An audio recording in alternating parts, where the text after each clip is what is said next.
பழனியில் உலக நலன் வேண்டி நடைபெற்ற சித்தர் வழிபாடு நிகழ்ச்சியில் ஜப்பானில் இருந்து வந்தவர்கள் பாரம்பரிய உடை அணிந்து கலந்து கொண்டனர். பழனிமலை அடிவாரத்தில் சித்தர் புலிப்பாணி ஜீவசமாதியில் உலக நலன் வேண்டி சிறப்பு வழிபாடு நடைபெற்றது. சித்தர் அகத்தியர், போகர், புலிப்பாணி உள்ளிட்ட 18 சித்தர்கள் பூஜை நடைபெற்றது.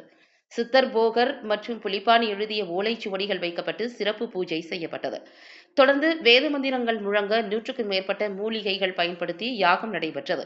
பழனி ஆதீனம் சிவானந்த புலிப்பாணி சுவாமிகள், ஜப்பானிய தொழிலதிபர் கோபால் பிள்ளை சுப்பிரமணியம் தலைமையில் நடைபெற்ற யாகத்தில் ஜப்பான் நாட்டில் இருந்து வந்திருந்த வெளிநாட்டினவர் தமிழர் பாரம்பரிய உடையான வேஷ்டி சேலை அணிந்து கலந்து கொண்டனர்.